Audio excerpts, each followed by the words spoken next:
Eventually, they're going to come up. And he also realized that sometimes they'll come up, and some will come up and not produce any fruit right now, but he just kept planting seeds anyway. So I think this is what we do. We teach what Jesus taught in the way Jesus taught. Number 5, I'd say, if we want to do something with what we've learned today, is we learn to express our concern. And we start with our concern for the whole world. And we then bring that down to the community, our city and our region. And then we bring that down to the church. And then we bring that down to the individual. But what I'm suggesting is we don't start with our just being concerned about myself as an individual or even the person next to us as an individual, but we show concern for the whole world. Let me tell you why. Remember what we said about Jim and Bess? What they found was a step up. Well, if we don't offer people a vision for the whole world, we're not offering them a step up from what they have. A vision of God's love for the whole world. And some of you, this doesn't seem very important. File it away. It might someday. Number 6 is I suggest that we invite and challenge people. I'm not suggesting we go around telling people we're right and they're wrong, but I am suggesting that we invite people. For example, we say, hey, would you ever like to come over to my church sometime? Be glad to have you if you'd ever like to come. Hey, I'm part of this small group. Or I'm forming this small group, if you'd like to be part of it. We're just going to discuss, talk about life, this sort of thing. A guy in my church, I'm so proud of him in a lot of ways. But he really took this idea of building relationships with their neighbors seriously, so that he started to get to know the neighbors in their neighborhood. And then he started getting together with a bunch of the husbands in the neighborhood to play basketball. And then this was not my idea. This is his idea. He came up to me one week and he said, hey, listen, I'd really like you to pray for me because I've been getting to know these guys playing basketball. I'm going to ask them if they want to form a group, not a Bible study group or anything else. He said, we're just going to get together and talk about life. And he invited the guys and said, hey, you want to, before we go out to play basketball or once a month, do you want to just talk about life? And so now they started talking about life. And when you start talking about life, it doesn't take long until you're talking about God. And so we invite people, we challenge. To me, this is a lot like dating people. A lot of us are afraid to invite and challenge. But you know how to, for our single people, here's the best thing I ever learned about asking somebody on a date.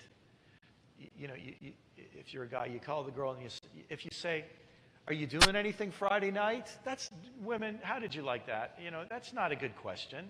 Because it depends on what he's asking you about whether you're doing anything or not. So, but if a guy calls you and says, hey, listen, I'm planning to go to such and such a movie on Friday night. Wondered if you'd like to go with me. Well, now you know what your options are. And then if you say, well, no, I'd really rather not, he can say, have any friends who might want to go with me? It can lead somewhere.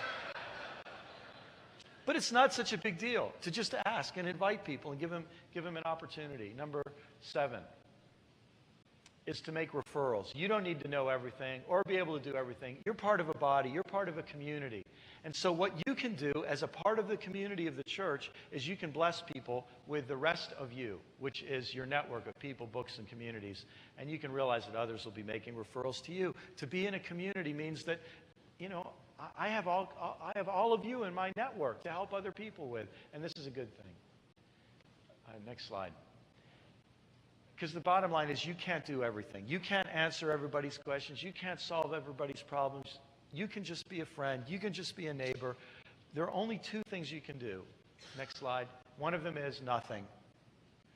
And every one of us could leave today having gained a little bit of entertainment and information and do nothing with it. The second thing you can do is actually something. And it'll be different for every one of us. And so I don't know what your something is going to be. You can fill in the blank. But there is something that you can do. And all we're asking is that you do what you can do with God's help.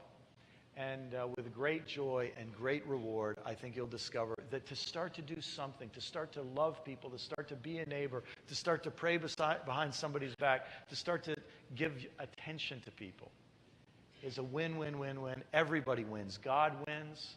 You win. Other people win. People who believe you win. People who don't win. Everybody wins. And I guess you can just say, it's a little bit like riding a bicycle.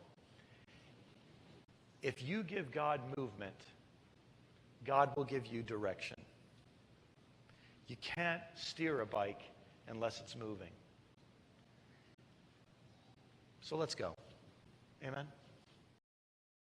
This video is put together by Off the Map, a nonprofit here in Seattle. If you'd like to look at any other items or products, head to offthemap.com. Click on products. You can see some of our books we have. One is Jim and Casper Go to Church, A Believer and Atheist in an Unlikely Friendship. Frank conversations about faith, churches, and well-meaning Christians. Also available is a DVD companion to the book with live interviews and small group questions. Another book available is Evangelism Without Additives. What if evangelism just meant being yourself? Also available is the Lost Interviews, as we interview supposed lost people about their views and experiences with Christianity to help better understand the faith ourselves.